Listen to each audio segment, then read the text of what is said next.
The following podcast contains adult themes and adult language. Listener discretion advised. And although we joke, if you or someone you know is affected by or a victim of domestic violence, dial 1-800-799-7233 or visit the National Domestic Violence Hotline's website, thehotline.org. But it's always the husband, it's always the husband, it's always the husband, I don't kill you, babe. Hi, this is Sarah. And this is Megan. You are listening to It's Always the Husband podcast. Welcome. Thanks for joining. This is a true crime podcast where we talk about dumb assholes and sometimes we're funny. So if you like to listen to stories about dumb assholes and you're Who doesn't? in your 45s to 50s, this might be the place for you. It might actually. How menopausal are you feeling this week? Just tired out. Okay. My super duper allergy pills make me tired. Okay. But then if I don't take them, my nose never stops running. Mm-hmm. My hips hurt all the time. My right wrist is like your shoulder freeze where it freezes, or I don't know if it's arthritis, where I literally can't hold a pen. But I have a job where I have to write fucking things down all the time. I have to write nonstop, so I can't write. And I can't even do anything. But it's your wrist? It's my wrist and my hips, my back. It's like, is this? You work hard at a piss poor job for piss poor pay and live a piss poor life to just wake up every morning and have horrible pains? Yeah. Oh, why didn't anyone tell me? Yeah, I don't know. Why didn't anyone say make better decisions? Well, it's not about decisions. It's because it is because I would have married a rich man and done jack shit and had medical care. Well, we have medical care. We're just old. Menopause happens, and it's happening to us.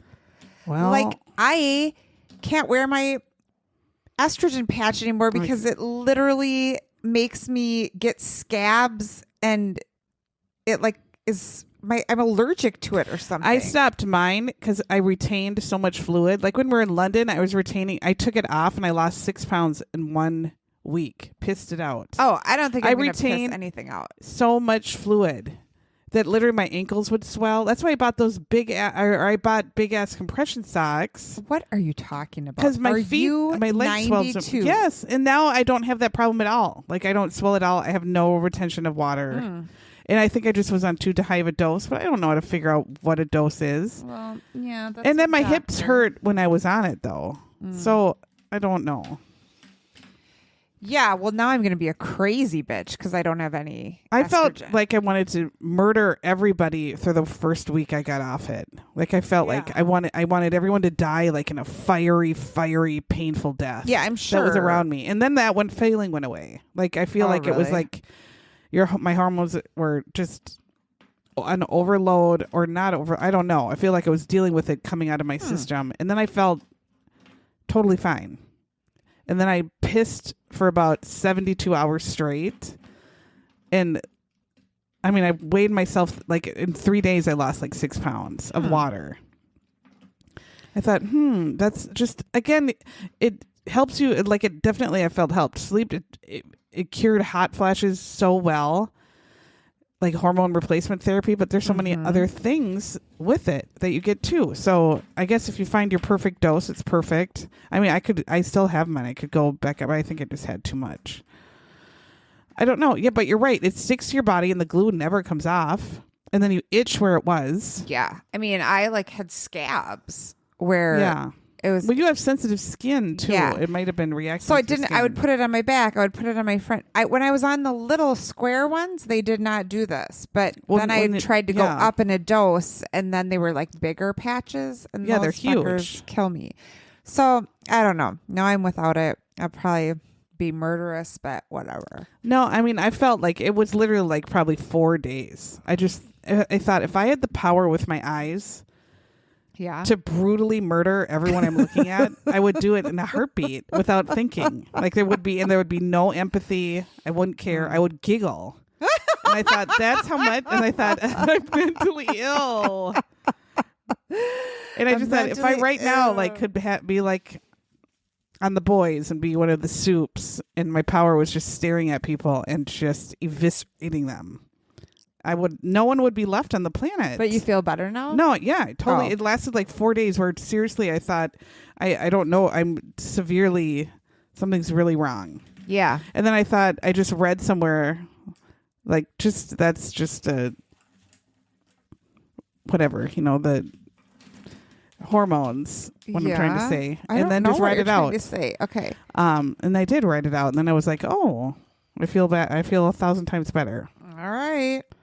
I mean, I still wish I could look at certain people and just start them on fire. You want to be a fire starter? Okay. Oh, for sure. Yeah. With some people, I would love for that to happen. Okay. But not everybody like before. Okay. Which is an improvement. Yeah. I don't know. I'm sure in my frozen shoulder, I just live off of ibuprofen. So I'm sure my stomach's going to bleed out any day.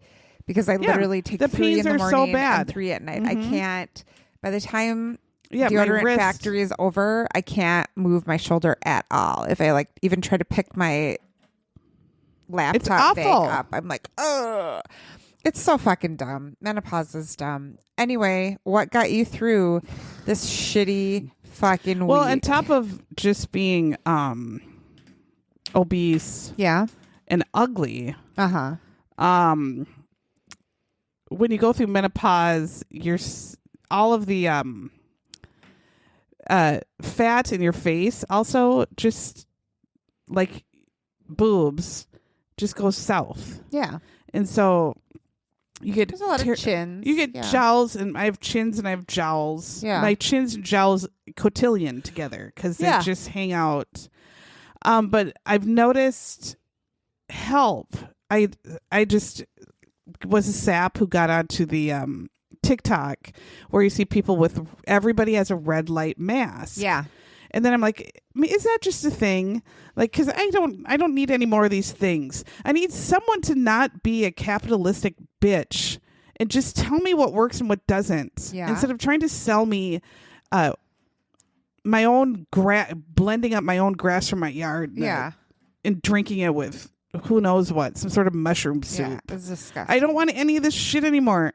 And so then I actually just read red light masks actually are. If you have the ultraviolet and the blah, blah, blah, you have to have a certain wavelength that actually will penetrate your skin and a certain power. They actually can help with your collagen. And I thought, well, whatever. And you only need twice a week for 12 minutes to make a difference or to help.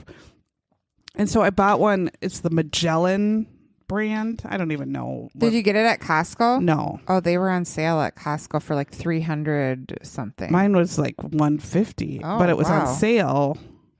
But I think they are $350. Yeah. So I got it half. Because there was a sale, and I swear to God, I've done it for 2 months, and trying it 3 times a week for 15 minutes. And I feel like I look in the mirror and I'm like, I feel like I see less jowls. Really? Yeah. And my lines are, I have very severe crow's feet. And I feel like this side, I don't feel like the groove as much. Mm.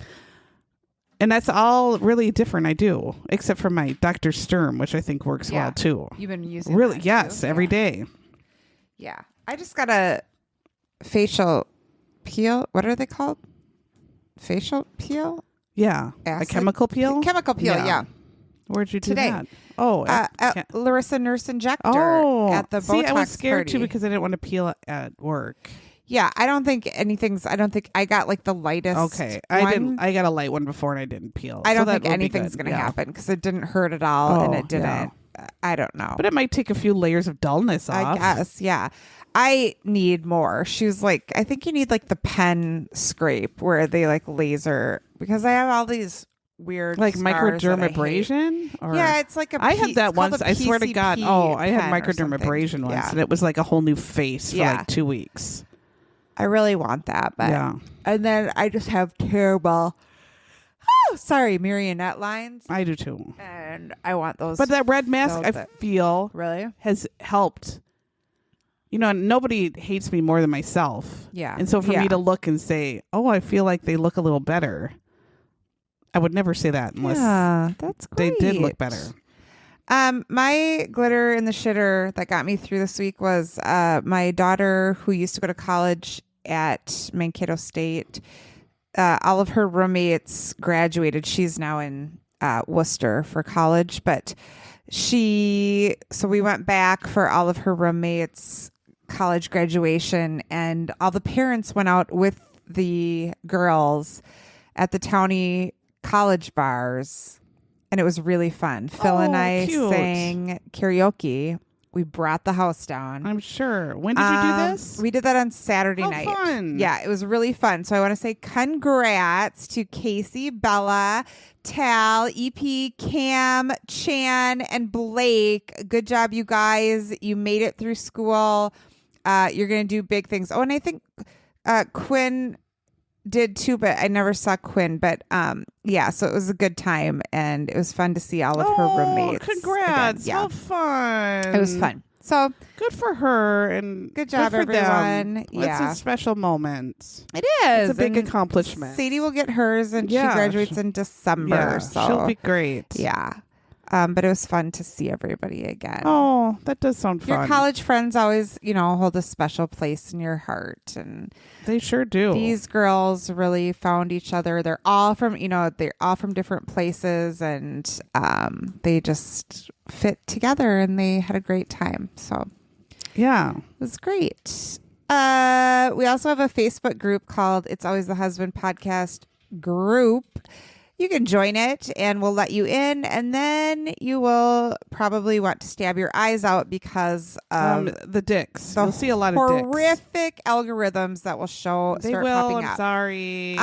Did you like anything specifically on Facebook EJ Anderson wrote a lovely Mother's Day message to the women of the group, either mother or not, and I thought that was kind because it's along with dicks, people write very nice messages, or they comment funny things on the show, or someone has a problem and tons of people rally and give advice. And I think that's a very amazing group of women and men, some men in that group. There are. That are just kind to each other. Yeah. And I think that's awesome. But I like Chelsea Tiemann had the card that a mother posted on some website.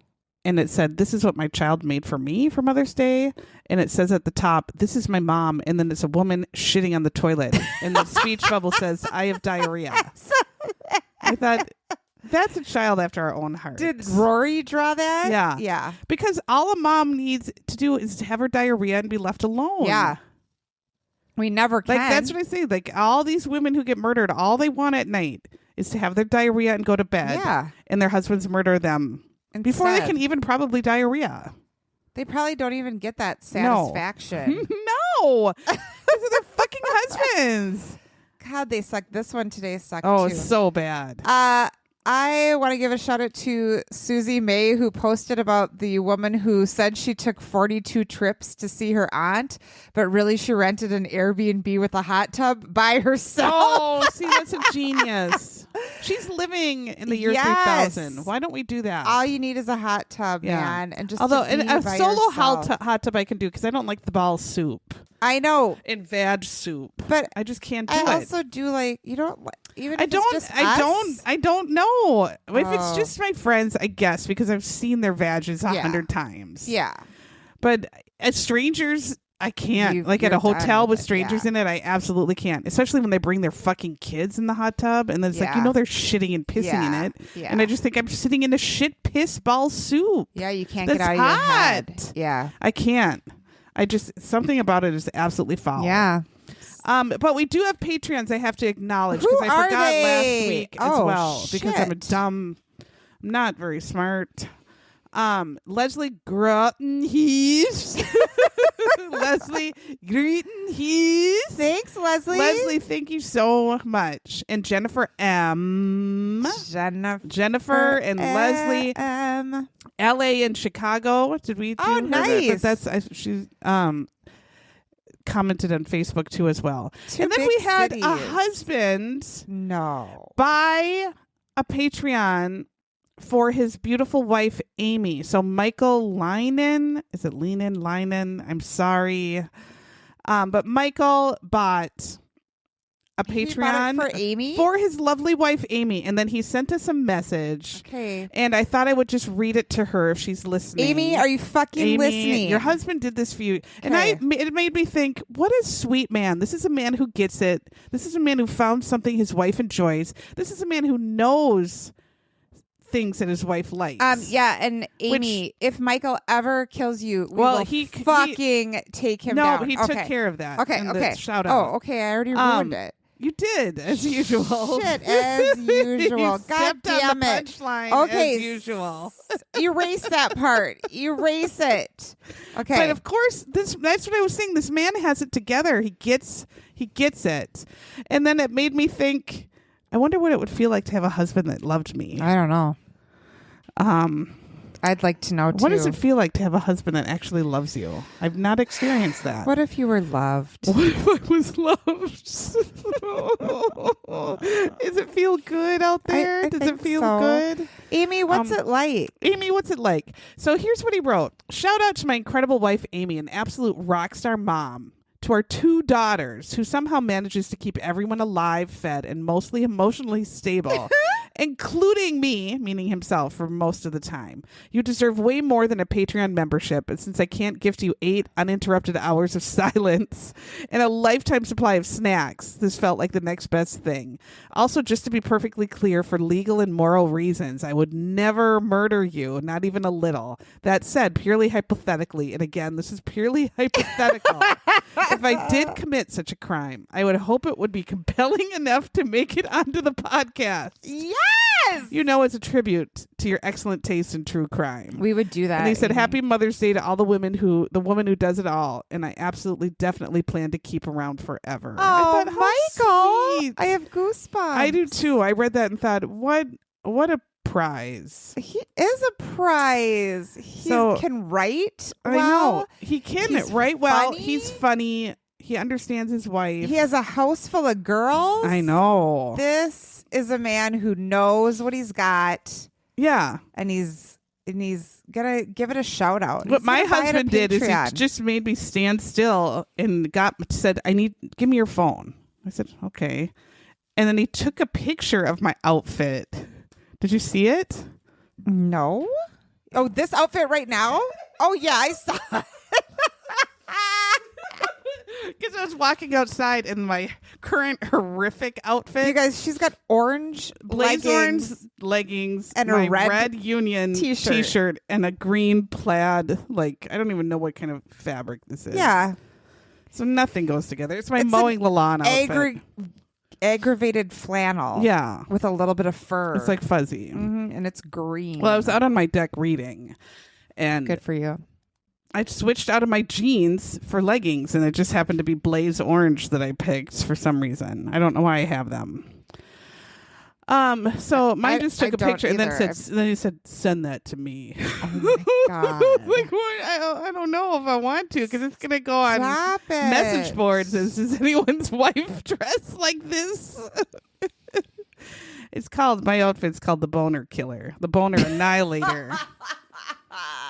All right, should we watch this piece of shit? Speaking of fucking dumbass annihilator, let's talk about this 48 hours. 48 hours is just not as good as Dateline. It's not. It's weird, isn't it? I don't mind it. Like, they do a good job of telling the story. Yeah, I think they do a good job of telling the story, although sometimes they just do it in an order that's odd. I just like the voices of maybe but the Dateline personalities are larger than life. Yeah. It could also be just because I am used to listening to that. You always like what you're familiar with, but that's true. I kept wanting it to be Josh Mankiewicz's voice or something. I don't even know who this guy was. Yeah, he was such a non-entity. Like this interviewer, or something. Yeah. So we watched the 48 Hours. It was called The Two Faces of Todd Winkler, and definitely he's a Dinkler and not a Winkler. Yeah. So Todd Dinkler, we're going to Cameron Park, California, which obviously is a rich person town because they all have rich people cars and planes in their driveways. Yeah. I was like, get real. Cameron Park, it was called? Cameron Park, California. I don't even know where that is. By San Francisco, I'm assuming. Yeah. But these dicks have their planes parked in their driveway. And I want to say, you know what? Roll it and cram it and shut it. They were like, you wouldn't like it very much here unless you had planes. Unless you had planes. This is so it was like an aviation community. Keeping up with the Joneses, but you have to have a plane. But they literally have extra wide streets in this town so that you can drive your planes. I know. I'm just saying. Or your car. Not in this economy, cunts. It's not so in this economy. Crazy. So Todd and Rachel Winkler, and they have an almost $900,000 house. And I said, the joke's on them because my house is bigger. But in California, my house is bigger than most $1 million houses. I just said the house looks real small. But again, being in California for a short time, I know what it's. You got to do what you got to do. They do have a Krista McAuliffe Park, which is actually now I love it there. A skate park. Oh, for Krista McAuliffe. Now I love it there. Okay. Because Krista McAuliffe is my hero. We love it. So they have this lovely town where they're well off. Mm-hmm. A lovely home on the outside, as we'll notice. The home on the outside was lovely. This couple, they married right away, which just weeks after they met. And I thought, immediately a man who does that, I mean, some cases it can be like pure romance. You met your soulmate, and within 3 days, I said it could be like that. But the people who do that, I feel, are the men that have to own the women or marry the women right away are usually huge pieces of shit. I know because I went through that myself. Mm-hmm. Not with this current husband. God, there's problems with him, but he is nothing compared to what I hit my first husband. He had all of these mix-ins where these patterns all happened, but I was too fucking stupid to understand. So weeks after they met, they marry. So Todd's a former fighter pilot, Top Gun pilot, who went through the Top Gun Academy. He's freaking Maverick. He wishes. But his call name was Dickface. His call name was, Dinkler. His call name was Anus Cunt. Yes, that's what it was. Yeah, because he's a fucking asshole. I hate him so much. I wish I had put my Drew Barrymore Firestarter eyes on this guy's dick. That would be perfect. Because of course now he's a pharmaceutical rep. Yeah. And those are always the best of You couldn't be douchier. You could not be douchier. Yeah. So we see the father of Rachel. So Todd Winkler's the husband. Rachel is the wife. Rachel's dad is Don Hatfield. He is the dad of Rachel. So he says, once they first started dating, we're getting married right away. Don. What are you talking about? The dad? The dad is Don. Yeah, okay. Don said he didn't like this at all. He didn't like it. He didn't like it. He didn't like it. And in fact, one of Todd's ex-girlfriends went to Don, the dad, and said, this guy's a fucking asshole. Tell your daughter to run. And Don was like, holy shit. So he said to Rachel, like, Todd's ex-girlfriends are like saying he's a total fucking tool. And Rachel's like, well, that's his ex-girlfriend. They all, whose ex-girlfriend? Yeah. I can't really trust that advice. She's like, I love him and I know what I'm doing, Dad. I'll be fine. And Dad's like, oh, geez. But he said Todd could be very charming. In fact, after a few years, they had 3 kids. He ended up being very charmed by Don. He said when he was around me, he was always courteous, kind, respectful. And he just thought, well, maybe I was wrong. What do I know? There's 3 beautiful grandchildren. Rachel seems okay. But what Rachel's telling her friends years after marrying Todd, Rachel's saying to her friends, and according to Don, who the friends later told, and we see this very cute friend named Brandy, that Todd's a fucking asshole. And the friends are saying Rachel completely lost her spark, which Don is noticing too. Like the sparkle in her eye. Well, that happens when you're abused every day. Yeah. You just die inside. Rachel, even though Todd was bringing in bank, Rachel kept wondering, we don't ever have any money. We always are the fucking poorest, struggling. We're the poorest rich people here. And Rachel had to get a job. She got a job as an office manager at an air park. Because that's all there is in this town. Is planes. And so she's working all the time to earn money, to pay for her 3 kids, and then trying to raise her 3 kids. She's doing all this alone because Todd lives in San Francisco all week for his job and then kind of comes back on the weekends sometimes. So she's doing all of this by herself. Right. As well as Todd started renovations in their home, and they showed the inside of the home, which is since empty. Yeah. It is torn to shreds inside. And that's how she was having to live with her kids. With just like furniture undone, the cabinets torn out, the floor torn up, everything torn up. Piles of boards. Where the walls or the studs are showing, everything. It's just like gutted inside with like a kitchen table. And that's how she lived for years. And Don, the dad, said it was just unfinished inside. Wood everywhere, nails everywhere, boxes, mess, nowhere to have for your children. Feel comfortable. These are very, home. very tiny baby children. Like there were 3 under. They were all under 4. Like 3 of them under 4. So they were very little and very. I don't know how she did this at all. Pictures showing Rachel was absolutely beautiful woman, a stunningly beautiful woman. Todd, I don't. Oh my God, Todd. Yeah, Ted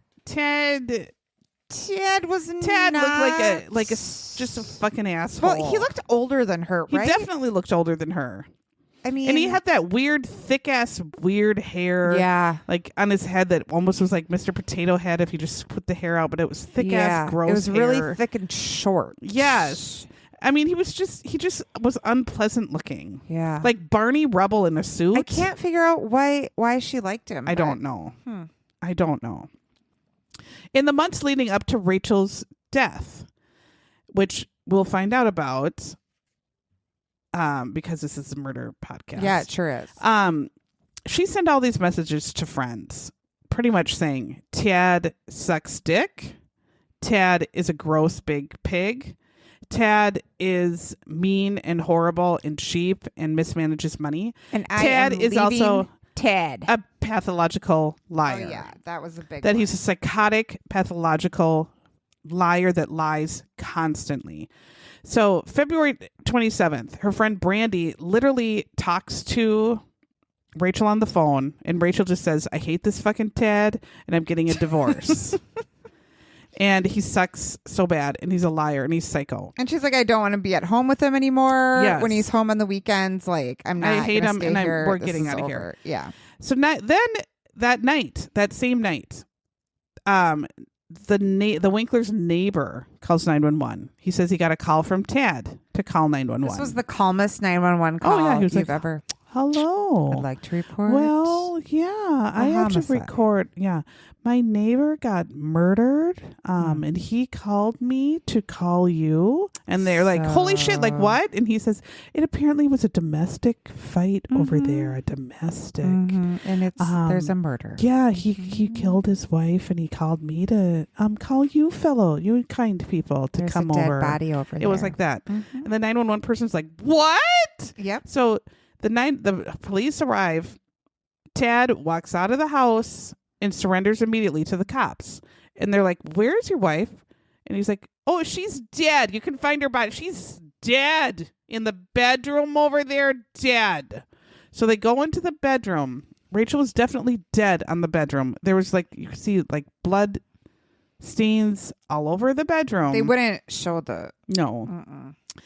And it was bad.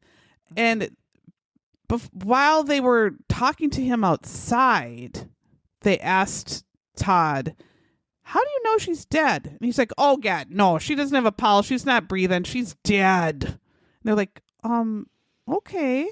So they bring him, they deal with her inside, but they bring him to the police station. He talks to the detectives for well over an hour without a lawyer, telling them he told that he and Rachel had a fight over custody of their children. And he says, of course, Tad, I was apologizing. And that's when she came at me with scissors. And so they showed on the 48 hours this pair of blood-soaked, just like your scissors you have in your junk drawer, I found on the scene. And then Tad tells the police it was a long struggle since she's strong. She's big. She's strong. He kept saying it. Yeah, and the cops are looking at him like, are you fucking out of your mind that you're saying these things? We come to learn that Rachel was 5'3" and 110 pounds. Yeah. And he looked like he could have been Tony Soprano, except he had hair. Yeah, he was 240. Yeah. So this is where we get another character in the story. We get a sir named James White. He is a former Marine, and they say a gun enthusiast. Yeah. And I'm like, really? And then you have to show him firing off a machine gun, but whatever. He's also a martial artist, and I feel like all these self-proclaimed martial artists are not martial artists. It feels like a couple people in this story thought they were martial artists, but we'll get there. He worked at the air park too, where Rachel Winkler worked. James White, in the start of his interview, called Rachel Winkler the love of his life. And so you're like, And the sir who was giving the interview, I don't know again who he was, Mr. Mr. Pap Schmear. Yeah. He says, do you still think about Rachel? And he says, I think about her still every day. So they met September 2009. Rachel passed horribly in 2012. Rachel got the job at the airport, and he worked as like a handyman. Yeah. And so whatever Rachel told him to do, he would do. And it's kind of like Princess Bride, where it was Buttercup and Wesley. Yes.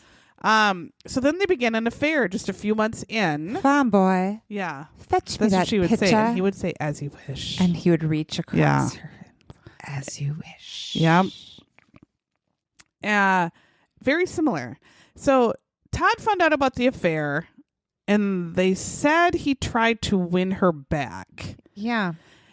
Although Rachel told James, she said, absolutely 100%. If anything happens to me, Tad did it. And I want you to then tell my girls when they're older that I always will love them. And I thought, oh my God, if you have to say that statement to somebody, no woman should ever have to say that. No person should ever have to say that. I thought this twice this week. I'll tell you about the other time later. But yes, exactly. 100%.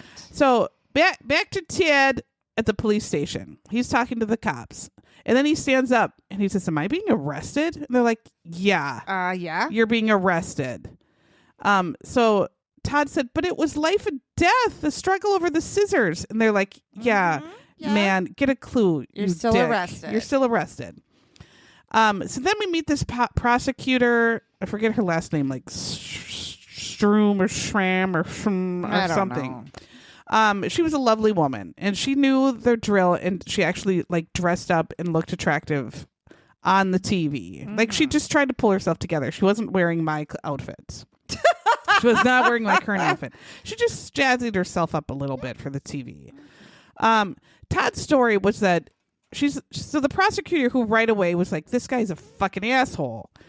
Todd's story was that Rachel, 110 pounds to his 240, comes with an open pair of scissors. She says, first off, would anyone ever come at anyone? What, are you just going to cut him? Or do you think you're going to cut off his arm? Here I come! No, you'd use him like a knife and you'd stab him. Like a baby shark. Yeah, so she's coming at him with an open pair of scissors. And if there were any of mine here at home, they're duller than... Yeah. They're dull as shit. Right. The prosecutor is like, that is absolute bullshit. No one does that. And then of all the physical evidence that's there and her body's evidence, she fought like hell for her life. She fought for her life. He did not. The injuries on her compared to the fake injuries on him are night and day.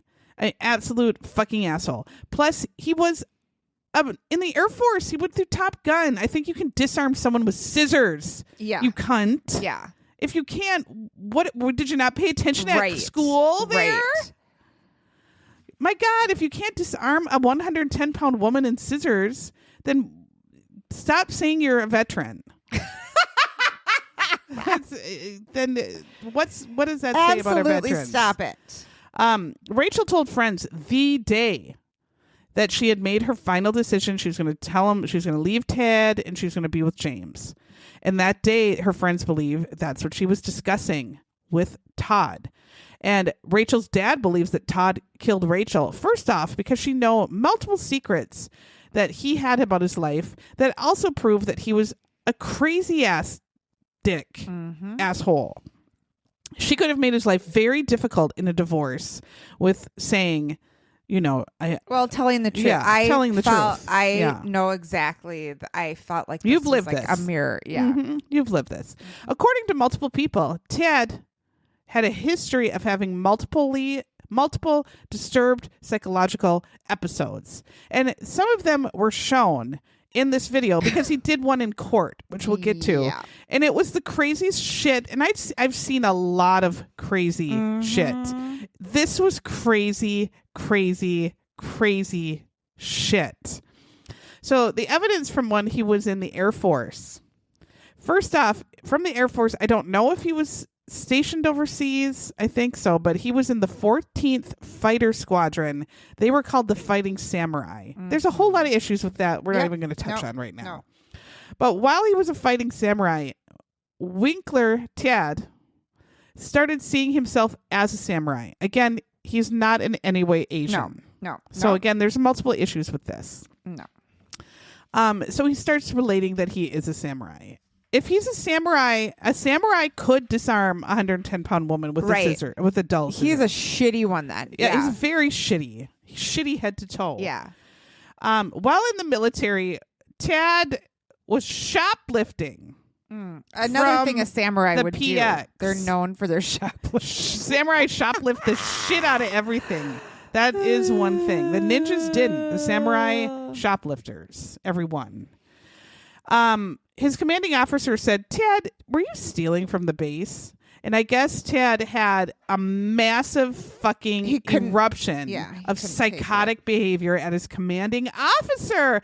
You don't do that ever. No. They can punch you, I think. I don't know. Maybe they could before.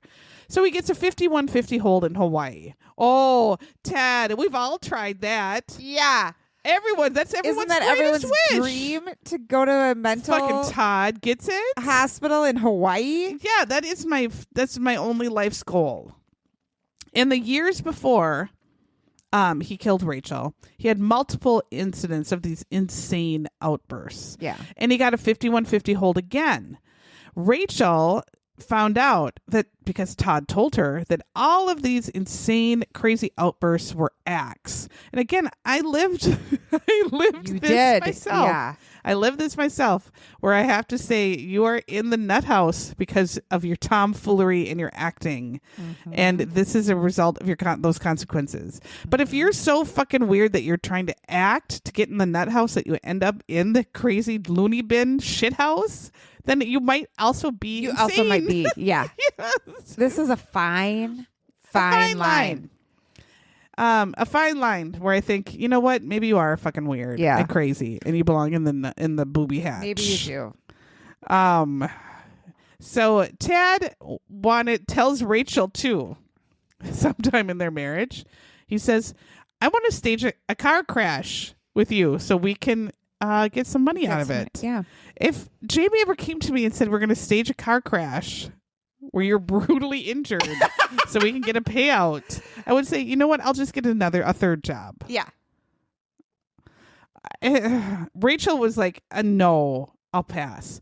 But she was absolutely offended by his staging a car crash suggestion. Because once you know it, Todd had a first wife that died in a car crash. That's right, folks. He ends up being a 2-time wife widower. killer. Yep. He's a 2-time wife killer. Yep. Todd had a first wife named Catherine, who he met in the military. She died in a absolutely horrific, fiery mountain sliding down the mountain, fiery car crash. A legitimate over a mountain. Crashing into the trees, starting a fire, burning to death in your car. Yes. Car crash. Mm-hmm. And Tad apparently was in the car with her. Mm-hmm. Yet he never had one scratch on him. Not a burn, not a scratch. If I'm in a car that goes over the side of a mountain and hits 400 trees like a ping pong and then starts on fucking fire, I would be passed. Yeah. Todd was absolutely fine. Yeah. He said he got ejected from the car while it was sliding down and hitting. You've seen all of those 70s B movies where a car flies over the side of the mountain, tumbles down, and ends in a fiery crash. You can't get ejected from that and walk away unscathed.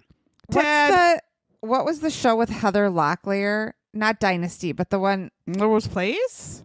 No, the one where they were like Landing? cops. Oh, Hooker, TJ Hooker. Yeah, that's what it was like, a TJ Hooker scene. Yeah. Absolutely. And Todd thinks his body, his big fat ass body, flew out of the window and then landed on his feet like a cat unscathed. And then he was able to climb up the mountain and find help. So Rachel then, when he says, let's stage a car crash, Rachel, something in her head goes, ding. And she's like, oh my God, he's going to kill me. He killed his first wife and he's going to kill me. Like she put it all together. Mm-hmm. So that's when he even still had the ashes of his first wife, which Rachel found because he hid them. And he said, and she was like, oh my God, the ashes of your wife. And he went, don't make me mad. That's what he said when she found them. Oh, I would have. This is where I feel like I don't. I can't. You in a box too. I just hate this man so much. I cannot believe. And why? Why does this happen again and again and again and again and again and again and again and again? I don't know. What do these? Why do these horrible fucking men think they can do this and talk to this? Okay, well, this one did it twice. Oh, I'm gonna have a stroke. James said that the day before she died, she told them this is boyfriend James. Boyfriend James, who's a karate enthusiast, loves guns. Okay. That she did not feel safe with Todd. She has to leave the house. And James said, "Take your kids, get all your stuff. Come to my house. You're coming with me. Like come to my house full of guns. It's a perfect place. For kids." She was dead the next day. So that was the day before. She was dead the next day. Right. So she tried to leave. He caught her probably packing and knowing that she was packing up. Yeah. Because she went to bed first, which we find out. So cut to a story. We see two men who are camping together in the Georgia woods. You do you, men. Yep. You do you. Yep. So these two men are camping, enjoying their campfire, doing other deeds. I wish I could quit you. We don't know what the deeds are, but they're doing other deeds. They hear a horrible crash, and then they see some dickweed shit bomb running to them, and it ends up being Tad. And Todd is saying, help, my wife has died. And they're like, holy shit, okay. And Todd says, my wife was driving the truck. She drove down the side of the mountain, and the truck burst into flames. And they're like, holy shit, dude. And he's like, I was ejected on the way down. And they're like, what? Okay, let's go help your wife. So they all three run back to wherever the burning, I mean, they saw the whole side of the mountain on fire at this point. The one said, like, he tried to, like, he had to use a rope to try to rope down because it's the side of the mountains. So Todd, there's no fucking way. Todd was never even down there. There's no way because he couldn't climb back up without a rope. His hands weren't scraped. Like, you would be scraped up climbing up this mountain. Right. I don't understand how this idiot thinks that this story makes sense. Campers ran to check on Catherine, but they said there was no way we could get to her or help her or save her. It was so awful. Like the fire awful. was so bad by the time they got there. They just said this is an impossibility, which Todd made sure it was very bad before anyone could help her because he didn't want her talking and to say what was happening or if she was even. Well, we find out how she died. Yeah. But Catherine again was also in the military. She was stationed in Japan. She wanted Tad to be with her in Japan, but Todd was in the booby hatch in Hawaii with his 5150 hold. Yeah. And when he came out, she said, I think you maybe should have therapy. And he refused. And that was disappointing. So they get married. They move to Georgia. Tad started some internet business for a while. And so they were together 8 years before they had this camping disaster. The truck was actually 200 feet below the ledge of this mountain. There's no fucking way he climbed to 200-foot side of a mountain up. No. So the campers run down. When the campers run down, they're trying to scale the side of this mountain to get to the fire, at least to try to help her. Todd stays up on the edge. He doesn't even help. He's just watching. The other people. And when they looked back and saw him just standing there, they were like, oh. And they try to repel into a fiery. Yes. They're trying to repel down and they're just watching him stand there. And then somebody were like, I get what this is. And then they're like, he had no injuries. He took forever to try to go find help because the fire was already well on its way. They said the fire had to at least have been going for an hour before he even found them and they were not that far. Right. The cops didn't believe it either. So the cops come. Todd's story was she was rushing me to the hospital due to an allergic reaction I had from an insect bite. And so he never showed the bite to the cops or ever showed where this bite would be. The cops are like, are you fucking insane? No. The first cop saw him. There was not a mark on him at all. Nothing. And then that cop either goes to do something and a second shift of cops come in, and Todd in that half an hour had went somewhere, came back and had like a big scratch on his arm. And the first cop was like, that wasn't there. He shouldn't have been out of any custody of person. They let him just wander back and get his camping thing. Yes, they should not have let him go anywhere. And he should have been stabbed himself with a tent pole and went, oh, that happened in the crash. Yeah, and the first cop was like, this was not, you did. And they even knew it. They were like, those weren't there before. He should have been immediately taken into custody. Or if he said he was injured with an insect bite, he should have immediately been taken like in an ambulance somewhere or something and then looked for his injury. But of all the episodes we've done too, where the wives die in these horribly fiery side of the mountain car crashes, they're always being rushed to the hospital or someone's rushing to the hospital. Don't you take a regular paved road to the hospital? Right. Why are all these husbands, all of a sudden you have to take these back mountain roads when you're rushing to the hospital? None of it makes sense, sir. You're too dumb. Yeah. You're too dumb. Also, next time you go camping, fucking bring an EpiPen then if you're allergic. Yeah. Or like to how about some don't Benadryl? Go in the woods, pussy. Yeah. God, I cut the grass and I get bit by 700 insects a minute. I have to keep going. You do. Catherine died of soot, smoke, and burns. So it makes me kind of think she was alive. Yeah, me too. Then her death is ruled an accident because the people in Georgia, I guess, that did this were smoking some sort of dog shit wrapped in papers. Because only a fucking idiot would think that. Fucking idiot. Are these fucking idiots serious? That was the original Jenkum. The dog shit wrapped in they papers. would shit. They would do their own human shit into rolling papers and smoke it. Because they were like, oh. This all seems totally like a normal human accident. This seems like every car crash I've seen. I just can't believe that there are so many fucking dumb Americans. And every time I say I can't believe that there's more dumb Americans. Something new. There's more dumb Americans. Oh. Does no one have any kind of a sixth sense anymore? Where you just know something's really wrong? I mean... And I understand the law has to file the law, but this is fucked. Yeah. And it is still ruled an accident to this day. All of these people should be ashamed of their fucking selves. Yeah. And all these women should have picked the bear. Well, hell yeah. You can I can get the sandwich I'm keeping in the side of my orange leggings and give it to the bear. The bear will walk away. I have a meatball sub in these pockets. Yes. Here. So Lisette Suter, that's the prosecutor. So she hears all these details. It just is enraged. She hates this man so much.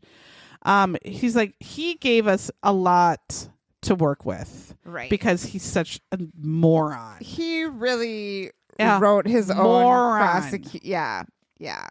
So the murder trial starts September 2014.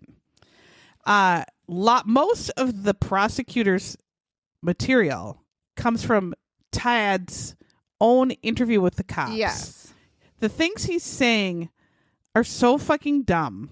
If he's trying to get away with murder, well, they're just that it was I like can't he wasn't believe. Even trying. I can't. He wasn't trying, but he thought he would get away with it. So I don't understand. So again, weird. Stop being so dumb. Yeah. And Catherine's story was allowed. They could tell the whole story of how Catherine died. Now I was like kick ass. I know, but I was also scared, and it's. I know. In further information, I'll say why. The defense attorney for Ted.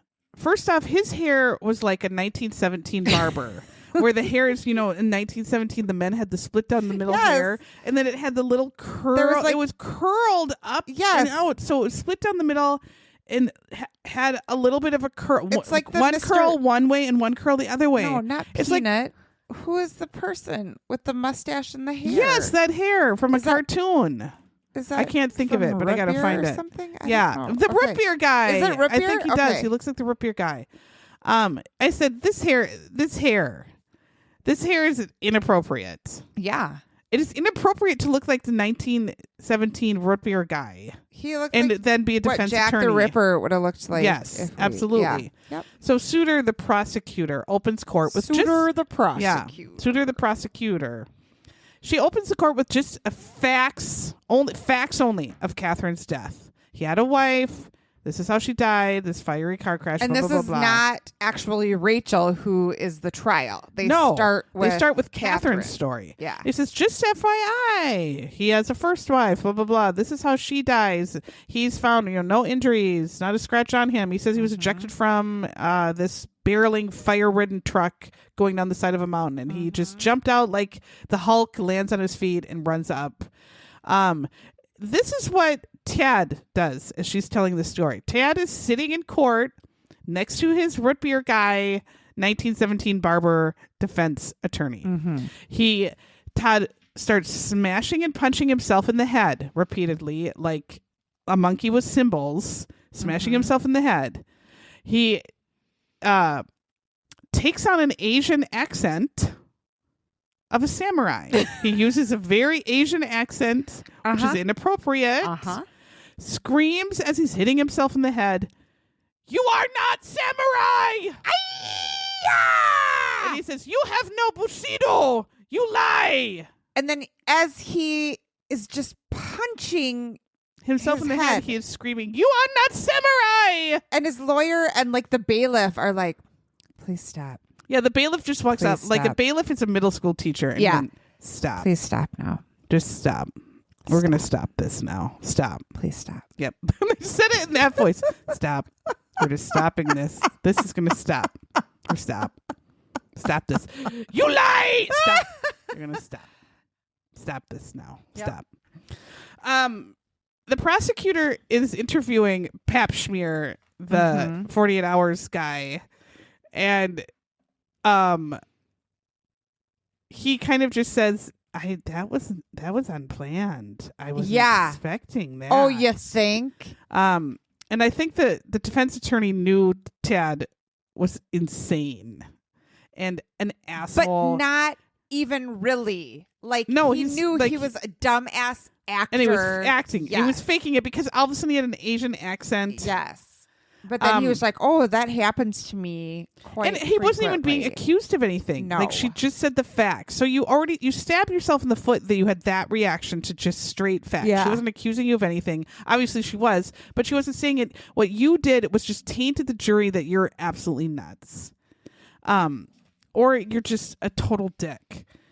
The prosecutor's like, obviously this was fake. He was faking it because it had always worked before, or he got the special treatment. He would get a 5150 hold. He thought maybe I'll get put away and the trial will be on hold for a while.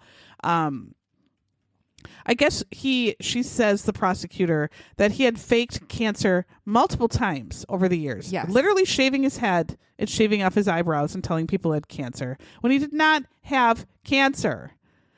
People who do that, what's wrong with you? What's wrong with you?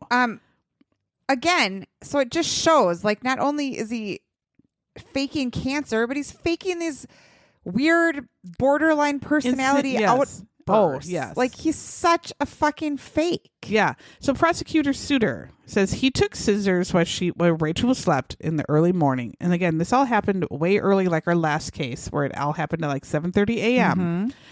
He attacked her in her sleep. He leaves her for dead.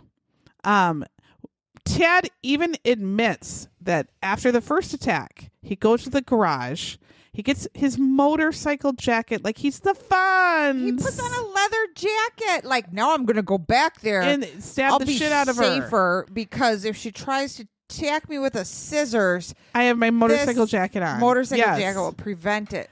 I mean, so if he was actually being attacked by her, like he said, you just said you could get away. You could go into the garage. Run away then. Also, sadly, don't go back. Their children are in the house. Why wouldn't you? If you thought you were in grave danger, why wouldn't you take all of your kids and say, we got to get out of here? Or run to that neighbor and say, your mom is attacking me. Yes. I need to call 911. Yes. That's and then I'll come back and grab this you. Is such or bullshit. Whatever. Yeah. Absolute bullshit. So he runs back with his Fonz motorcycle jacket on. It goes, ayy. Yeah. Yep. And then he says, she kicked me right in the face. And of course, you look at him at the police station. He has not a bruise on his face. If someone kicked me in the fucking face, I'd have a bruised face. If Jamie kicked me in the face, I'd have at least a black eye. We'd have a black eye. Nothing. But the prosecutor says he decides after he gets the jacket to go back in, finish her off because he literally jammed the scissors into her neck, laid on her while she bled out. And he did have slight, like, her fingernail scratches, like, on his neck or something. Like, or she tried to, like, push him off, but, like, was bleeding out too bad. Right. He then, for 6 hours, lets her lay in the bed and bleeding out, tries to clean up some of the blood. He feeds breakfast to the children. He just shut the door. Shuts the door. Let their dead so the mom could die sit there. While he was feeding Cheerios to the kids. After he fed children the cereal, that's when he goes back and fakes some of these wounds on him. Like he had little tiny, like where if you got a paper cut on your hand. And in court, and then she said he faked these injuries after, obviously she was dead, and he fed the children cereal because there's no blood on the milk, on the spoons, on the cereal. And that, of course, is all left out because he doesn't know how to clean up shit. Right. You know, there's no blood anywhere in the kitchen. If he had defensive wounds on his hand, he would have been bleeding all over. They show her hands. Her fingers are almost cut off. Yeah. There's deep slices where 4 of her fingers are almost cut off because she's obviously holding the scissors away from her. His wounds did not look like that. So the defense attorney's whole defense is that, well, he talked to the police, so how could he be guilty? Why don't you go suck a dick? That doesn't make any sense. Yeah. Chad, of course, takes a stand for himself. Cameras were not allowed in there, but we're told he made quite the fool of himself. He admits he wanted Rachel dead while on the stand. He admits he never called for help to help her for 6 hours. Right. While she lay there dying. He admits that Rachel said as she was begging for her life, "We will resolve this. Please stop." The interviewee, Mr. Papschmier, asked the defense attorney, why didn't he stop when she said we can resolve all this? The defense attorney goes on a weird rant. This saying, is insane. Well, she had attacked him twice with scissors, so would you believe her? Would you believe a rattlesnake? If a rattlesnake bit you twice and said, let's resolve this, don't kill me, would you believe the rattlesnake? I would have said, are you high? Did you shit in some papers and roll them up and smoke them? What are you talking about? Your wife is not a rattlesnake. No. What are you talking about? No. If an animal was begging for, oh my God, I couldn't. I It was know. like, you are the dumbest idiot, especially you and that hair can go fuck off. Then there's this 900-year-old psychiatrist that gets on the stand for Tad and said Todd has dissociative disorder. He's not Sybil, bitch. This was the other dumbest part. And then he has conversion disorder. That's where you're so fucking mental that it paralyzes you. Yeah. So he was being Sybil with his other personalities while he was stabbing her, and then turned so mental that his hand froze. It just froze. What? What? And his body just froze. And then it's what? Why would they even say that? So she stabbed herself 97 times in the cunt with herself? I don't get it. Your hand wasn't frozen, sir. You were stabbing the shit out of your wife as she was begging you for her life. Yeah. Why would I don't. The prosecutor pretty much stood up and said that's all horse shit. Right. She actually showed Rachel's autopsy photos again in court, saying that, and she said, that looks like a frozen hand, you cunt. No, it doesn't. Right. And she said, she's stabbed so many times, that means Todd had control of the scissors in his hand. If she was attacking him, take the scissors and walk out of the room. Right. What, did you give them back to her? What are you talking about? Exactly. She weighs 1 pound. Why we had to waste all this money in court for this absolute buffoon? Especially after he talked for hours to the cops without a lawyer, and he and admitted all of this. Yeah, I killed her. This is a confession. She was a strong fighter. Well, the defense said there was a real struggle because she was one tough customer. So that's so offensive what you just said right there, sir. No. To describe her like that way. That's so offensive. That's just, my God, you are a horrible human being. The defense attorney then says at his wrap-up speech, whatever it is, final statement, he says, at best, this is self-defense. At worst, it's voluntary manslaughter. And I'm like, what? That's your defense attorney telling the jury to say voluntary manslaughter? That's horrible. Yeah. That's murder. It's legitimate murder. At best, it's self-defense. At worst, yeah, he killed her. The defense attorney is pretty much telling the jury. Like, and so he did it. Papschmier, the 48 hours interview guy, says, why did you say that? And the defense attorney pretty much went, oops. Yeah, he was like, I just said it. Oops. I just said it. You know, by the end, he knew Todd was so guilty that he's like, I'm done with this guy. I actually can't even believe that he came on the show and was like still talking like he was defending him. And when he really knew he was do guilty. it. Well, he knew he did it because he admitted he did it. He knew that it wasn't self-defense. He knew it was a fake psycho. Yeah. He knew everything. The jury pretty much took a dump and came back. And they said guilty, first-degree murder. And they were gone. They were barely even out. Todd, of course, has zero reaction because I felt like he knew like he was fucked. Yeah. 6 weeks later, he has sentencing. Todd talks to Dawn, the dad, who is now raising all 3 kids. Yes. And she must not have it. Did her mom die or something? I think so. Because it was just him. It was just him, and he had just retired. Now he's like, I have 3 little babies to raise. Todd did say, I have deep remorse for what I did, and I'm sorry. It doesn't help. No. But at least he wasn't doing his fake samurai accent, screaming at people. You know? Yeah. I mean, just my God. So his sentence is 26 years to life. So, and then Christine's case is still not opened as anything. It's still listed as an accident. So we saw Christina's, or Catherine. It was Christina is the sister. Oh, yeah. Okay. She wanted the case open. Yes. To have justice for her sister Catherine, and she was just crying, saying, "I don't think it will ever happen for me." But at least he's behind bars. It can't hurt another wife. It's so awful, awful, awful, awful, awful, awful. Yeah, right. This one just, I got so mad. I just, idiots. You can listen to this as a podcast. You can watch it on, I think it's on YouTube. Yeah. But also you can just watch a clip of the guy doing his samurai his scream freak out in court. In the courtroom. It's like there's little 3-minute clips of it. It's so right there. The jury crazy. Was like, he did it. I mean, we know he did it, but he did it on purpose. Stop because now. he's such a weird fucking asshole. Stop. Just stop now.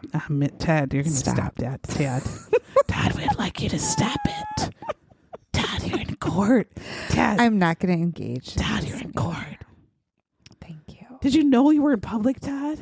When he's like, yes, I've done this several times, and every time it's gotten me workman's compensation. Yeah.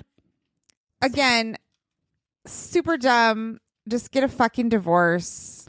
Take your plane, shove it up your ass. Yes. Fly into a mountain. Whatever. I hate you, Todd. Todd, everybody hates you. You're really dumb. We hate you. So we also have a book club where we meet via Zoom from all over the world. If you would like to join us at the end of this month, we are reading The Murder of Roger Ackroyd by Agatha Christie. Yeah. I keep saying Dan Aykroyd. But Murder of Dan Aykroyd. I was telling my coworker about what I was reading, and I was like, The Murder of Dan Aykroyd? And he was like, what? I thought he was alive still. Yeah. And then I was like, oh, no, what was it? And I had to look it up because I forgot what the name was. But it's Roger. I finished it. I haven't begun it. God damn it. I started it. Oh. I know the sister and the... Yeah. Yeah. They're just going to the church lady. I'm just right at the beginning. Church lady? Is that a church lady? No. Or they go to the... What is it? They go to the guy's like a house. Club? This is they go to the mansion. Then. I'm not even at the mansion yet. I don't recall. Okay. Anyway, I don't recall. But I don't remember a church lady. But there could have been. What do I know? So join us. I usually put it on our Facebook group, so you have to be in our Facebook group. I know, and I always say I'll try to do it on try to put the code on the Instagram, and I'll try to remember, but you never do. I know. And neither do I. I'm always like, shit, I got to put it up. I don't know. Right under the wire, we get it up. Someday we'll get it together. It won't be today. No. Okay. That's for sure.